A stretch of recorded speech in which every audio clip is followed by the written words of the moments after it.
به طور مثال اگر که یه مادر یه دونه تخم مرغ، یه لیوان شیر و هول و هوش 30 تا 35 حد اکثر 40 گرم مرغ دریافت بکنه، یعنی 1.5 قوطی کبریت مرغ، این 25 گرم پروتئینی که خانم دکتر عرض میکنند رو دریافت کرد. و از همینجا هست که اون اتفاق و اون مشکلی که گفتم که میگن تو 2 نفری باید 2 برابر غذا بخوری و اون اضافه وزن و فشار خون بارداری و دیابت بارداری و اون مسائلی که به دنبال در حال از مصرف سبزیجات تحت هر شرایطی، حتی از رستوران‌های معتبرم حتما خودداری کنه که خیلی شاید از مایع ظرفشویی برای یه گنزوده سبزیجات استفاده میکنن که این کار فوق‌العاده غلطیه و میتونه در واقع سموم رو به سبزیجات اضافه کنه و سبزی که قراره برای ما یه غذای سالم باشه تبدیلش کنه به یه غذای مضر.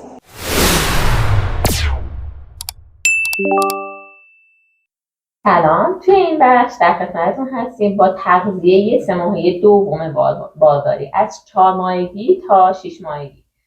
خودتون معرفی می‌فرمایید؟ من حمید رضا طغیانی هستم، رژیم درمانگر. سوسن محمدی هستم، رژیم درمانگر و تغذیه بالینی.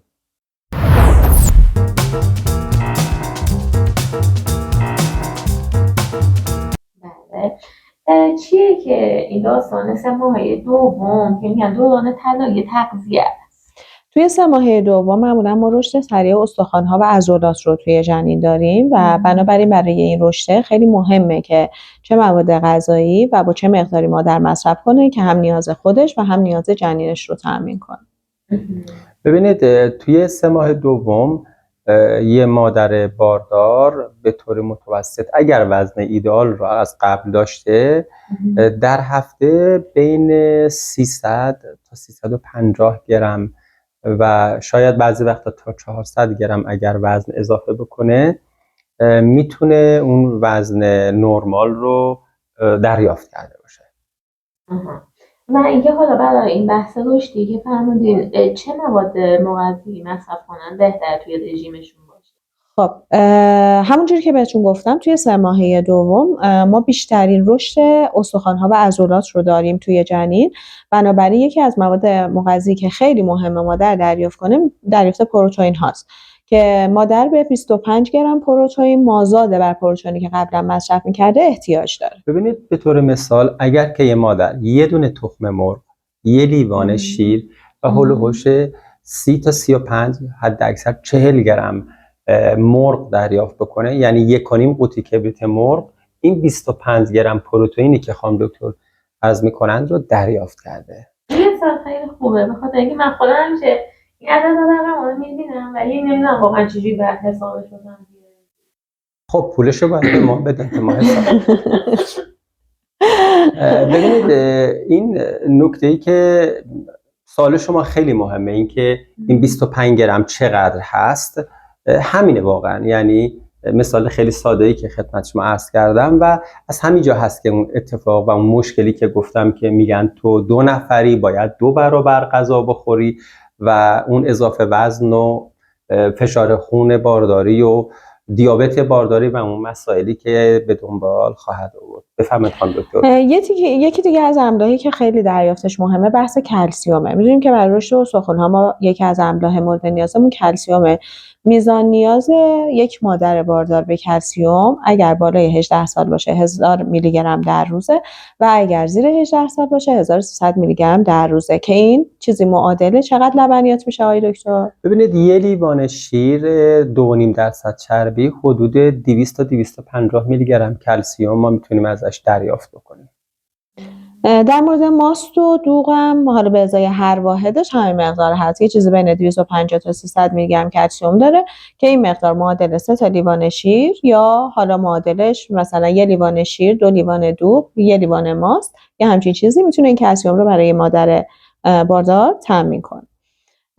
دیگه املاح دیگه ای که حالا در واقع ریز المنت ما بهشون میگیم یا املاح جزئی مثل برو، مثل ویتامین کا، مثل اینجور چیزا هستش که معمولا ما اینا رو از مواد غذایی و مولتی ویتامین ها به دست میاریم.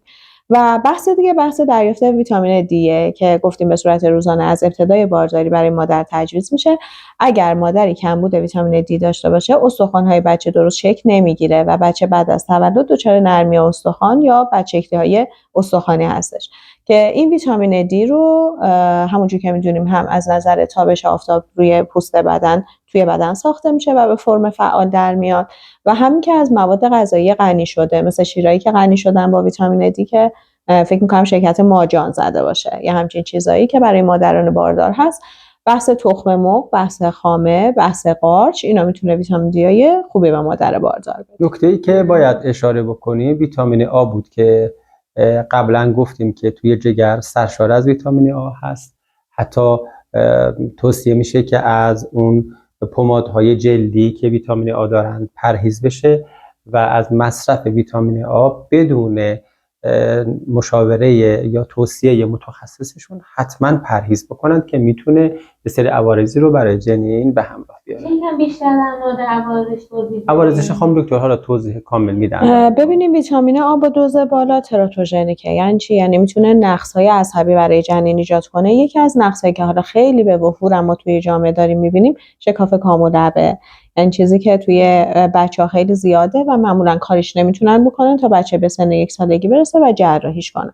حالا اگر این حالت خیلی شدید باشه رو حرف زدن بچه در آینده میتونه اثر بذاره و اگر حالا خیلی شدید نباشه و بتونن جراحی رو به طور کامل انجام بدن دیگه مشکل آناتومیک خاصی وجود نداره. یه مشکلی که حالا خیلی از خانم‌ها دارن اینه که خب بعضیشون شاغلن و واقعا این مدیریت تغذیه کار سختی میشه. پیشنهادتون برای خانم‌های شاغل توی این دوران چیه؟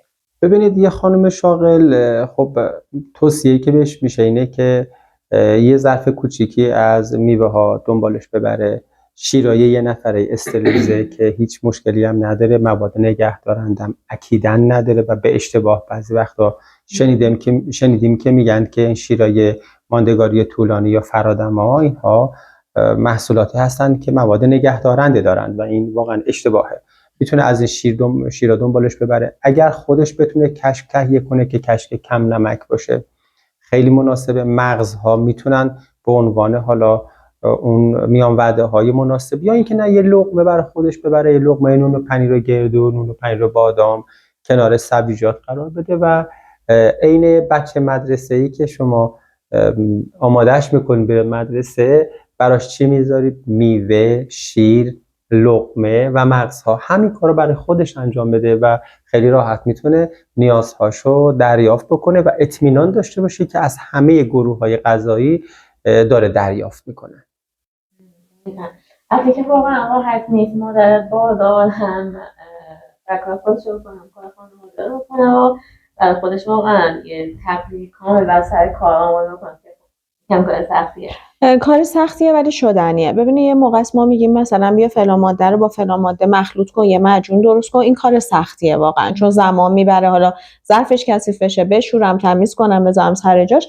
ولی اینی که من یه جعبه‌ای داشته باشم که همیشه از روی رومیزیم توی در واقع ظرف مغزها انواع مغزها رو توش ریخته باشم، یه طرفش از میوه‌های خشک گذاشته باشم. مثلا سخته من صبح پاشم میوه رو خورد کنم ولی میتونم از میوه‌های خشک مثلا موز خشک شده که تو خونه خودم درست کردم، سیب خشک، یعنی اینا زمان نمیبره. کارایی بوده که از قبل حالا یا مامانم یا مادر شوهرم برام انجام دادن و آمادش رو به من دادن یا حتی از مغازه گرفتم. حالا به هر روشی که هست یا مثلا چند تا دونه کشک توی این ظرفم بذارم میتونم کنار دستم حین کارم باشه و همونجوری که دارم کارمو انجام میدم دونه دونه از اینا استفاده کنم و نیازی هم نیست واقعا من مثلا 1 رو 20 دقیقه بخوام تایمو خالی کنم و اثر پشت میزم بلند شم و برم مثلا تغذیه‌مو بخورم بیام. کنار دست خیلی راحت میشه ازشون استفاده. واقعا آماده سازی انجام بدن دیگه راحت.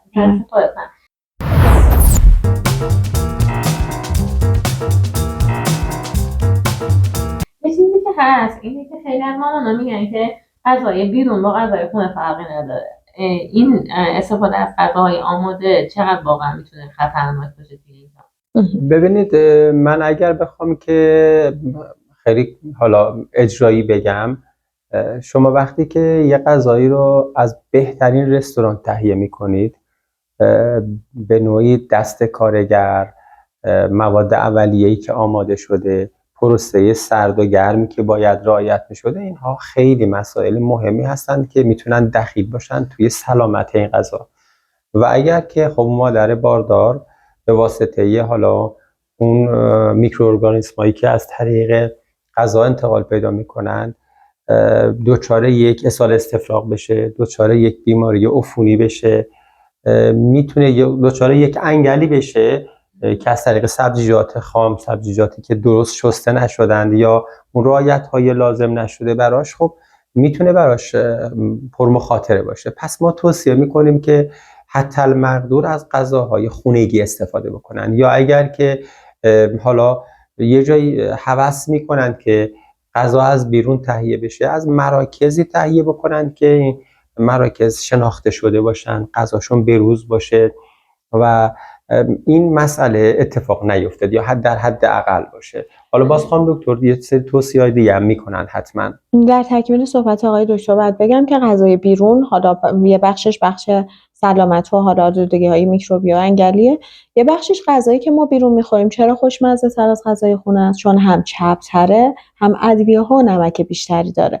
خب غذایی که چرب بشه التهاب رو تو بدن بالا میبره. مادر باردار اگر نمک بیش از اندازه مصرف کنه ورم میکنه، التهاب توی بدنش بالا میره، دچار فشار خون بارداری میشه و مسائلی از این قرار. ولی حالا اگر کسی هوس کرد و گهگداری خواست مصرف کنه، دقیقاً با همون توصیه‌ای که آقای دکتر فرمودن این کارو میتونه انجام بده.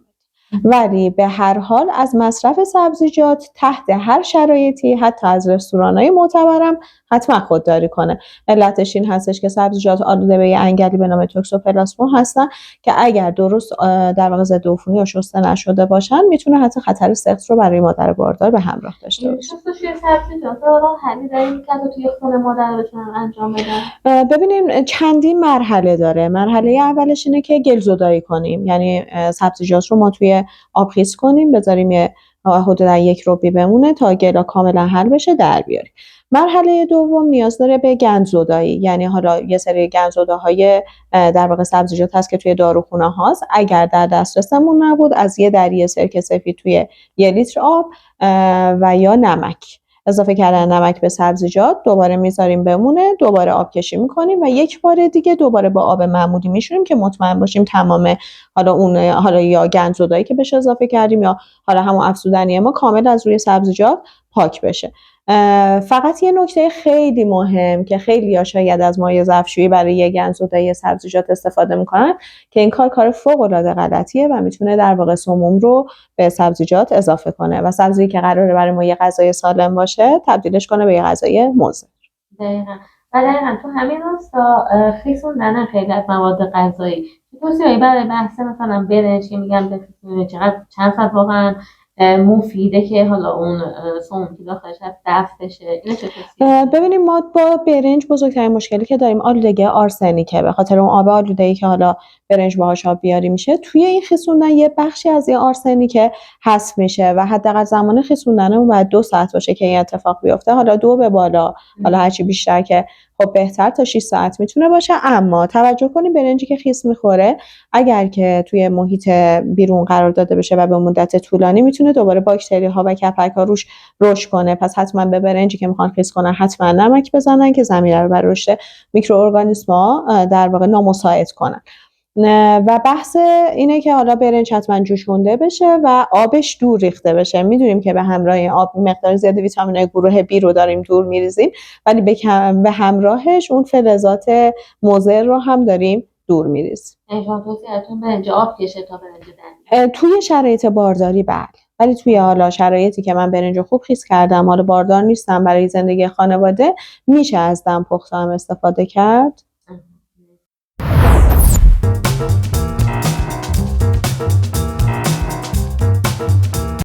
و آنشون که پایانی برای ماه دوم بارداری.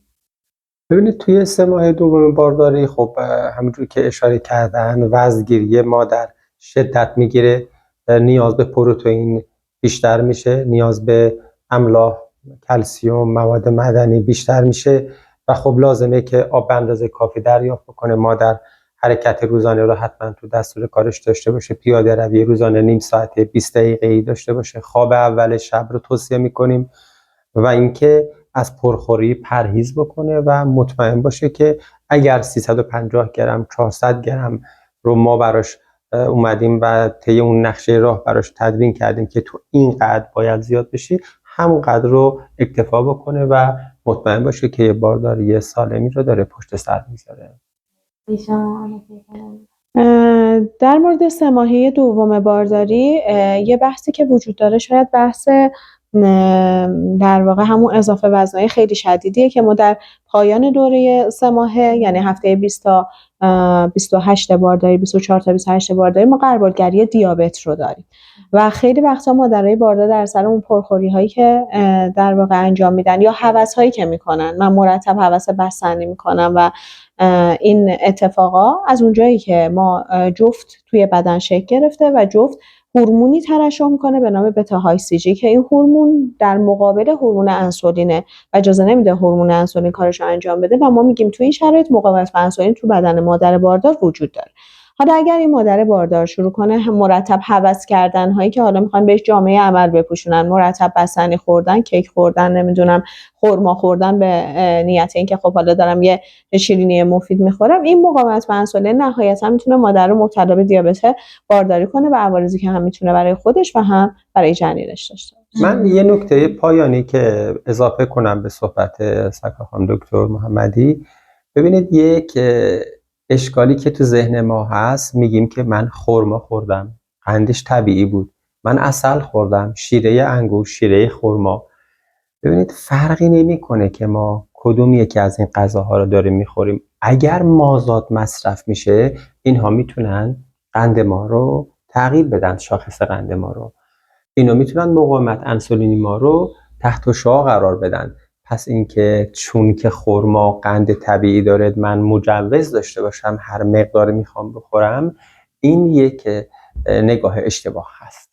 و نکته آخر، خیلی از خانواده ها به خاطر اون مشکلات فرهنگی میگن چرا باید مکمل آهن بخوریم، ما این آهن رو از شیره انگور یا شیره خرما یا 4 شیره تامین میکنیم، در صورتی که لازمه بدونین از هفته 20 بارداری به بعد به دلیل اینکه حجم خون مادر زیاد میشه، یعنی خون رقیق میشه، مادر مبتلا به کم خونی میشه به شرطی که مکمل آهن مصرف نکنه و مصرف شیره ها هیچ کدوم نمیتونه جایگزین مکمل آهن باشه و اون میزان آهن مورد نیاز بدن رو تامین کنه. پس حواسمون به این نکته. یعنی اینکه توی قاشق غذاخوری شیره انگور اگر 3 مرتبه مصرف بشه، تنها اتفاقی که میفته قند خونش رو افزایش میده، ولی نمیتونه 20 میلی گرم 15 میلی گرم آهن تامین بکنه. بله دقیقاً.